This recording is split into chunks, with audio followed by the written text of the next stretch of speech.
Your movie is very powerful, and really speaks about what's happening today and, homelessness. Can you talk a little bit about, your heart for doing it?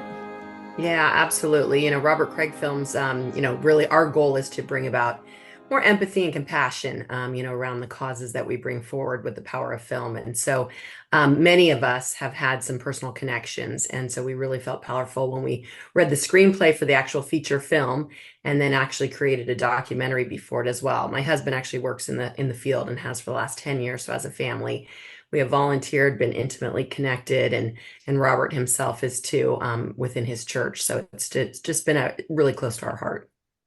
So going around the country in this bus, was that Robert's idea, or who came with this idea? And what was kind of the initial purpose to it? Yeah, well, we actually set out to make a film, obviously, the movie No Address. And as we began to talk through it, the producers and all of those involved said, it's really important to us that we make sure this movie is authentic. It is a fictional movie. It is based, on true events. However, we wanted to make sure that it didn't turn into this cheesy Hollywood type, feel and look, especially on the topic. And so it was important for us to research and to really understand and see firsthand this American crisis across the country. So yeah, the team set out on a bus tour for 3 weeks across 18 states, 20 major cities, to really study and understand. And it turned into a very profound experience, and a real knowledge base of how different it is in so many communities and what's working, what's not working, and really how we got here as a country. I thought it was so interesting that a lot of people said, "Oh, build the buildings, and that's the most important thing, to build the shelters for them." And but then others said it was the mental health, crisis. And did you go on the bus, and what did you feel like, was the key there? I think the key is really seeing all facets of it. Certainly, there's a housing issue. Certainly, there's mental health issues. I mean, there's so many different gateways into homelessness. We did see 75% of those on the street, have untreated mental health illnesses. So we did really, understand that concept and the concept of NIMBYism, not in my backyard, and the resistance from communities to build shelters, to build the type of housing that is needed in those areas. But it really was a comprehensive approach when we saw what was working. So many different programs. Haven for Hope in Texas is a great example, of a program that really, a lot of political will in that community came forth to make this happen. And it's a beautiful, beautiful place that people can come and get all the services that they need because it's different for everyone. Some may have mental health issues, some may just have an economic situation, some just, one thing in their life that just changed things, that made it upside down and didn't have the support circle around them. So it really is a comprehensive approach from what we saw as we traveled the country. Well, how do you feel like, the government could do more like that, on it? Or how do you feel like, you're doing it through the movie in terms of inspiring people, but could you, talk a little bit about that?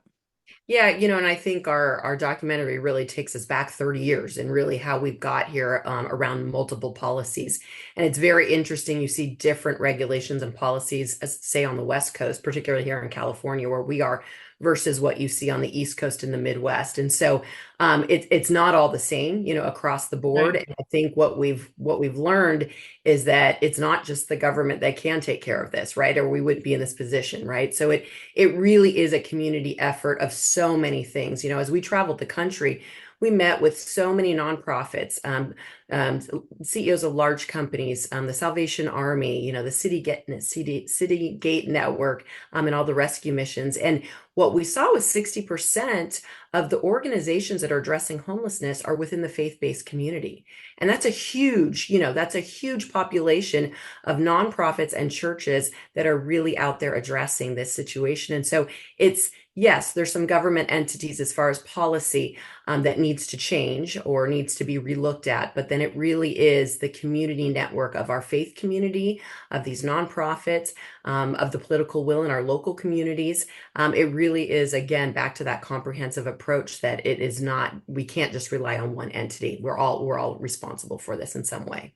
Sense to kind of give it to the nonprofits who kind of have the heart for it, instead of, utilizing the funding in other ways. Like I couldn't believe that San Francisco, I go to San Francisco. I haven't been there since COVID, but I have friends that live there, and it's just like it's so sad that there would be that area, that den of they're giving out, you Yeah, know. reduction policies, yeah, and uh, how all that works, and both yeah. sides. I know I grew up in San Francisco, and wow, what a world of a difference, it is today than it was, 20 years ago or so. And yeah, there's just so many different approaches that need to be fleshed out and looked at, after, to that same point too, Evie, is that after our tour, and then kind of accidentally really brought this documentary to light because it was just so powerful and so inspiring, that those experts that we talked to along the way came forward and said, let's make a study guide, because of this 60%, of the organizations out there are faith-based. How can we help better equipped, especially the churches? They have the heart, like we just said too, they have the heart, right? That after, church, everybody goes out and hands out food. And that's really enabling, the situation instead of really engaging them in some way. And so we put together this study guide that really takes, organizations, individuals, congregations through just a 4-step approach and really equips them with the right resources so that they can make a difference, tangibly in their community. That's awesome. Was there anything else that you'd want to go over before, we end this time that you'd want our audience to know? Well, I think, what ended up happening is we took a 5-prong approach to this, which I love now. I mean, it was kind of overwhelming in the beginning. We just thought we'd make a movie. But I think now we're speaking to so many different audiences. So we've got a feature film for the moviegoer, right? That will be coming out soon. And then we have the documentary that really helps to explain what's working, what's not working, and how we got here. And then the study guide that really helps, the faith-based community really kind of jump into it. And then we've got a wonderful soundtrack. We've just have some great artists that have come forward, and, the power of music and storytelling. Jada Marcus of Rascal Flatts, he wrote the theme song. Ashanti, who's in the movie, she's participating in that. And then our fifth area, our novel. The screenplay won so many, 79 actually best screenplay awards in the film festival world, that we had this wonderful author, Ken Abraham, that came forward and said, hey, I'd love, to write the novel for you.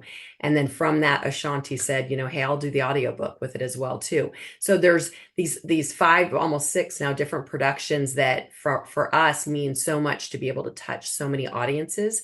And Robert Craig himself is just so generous that he wants to make sure that 50% of the net profits go back to all organizations, across this country that we met, who are addressing homelessness. And so it's really our way of, bringing about that empathy, changing the narrative, creating a new perception, and utilizing all these different forms of media to do so.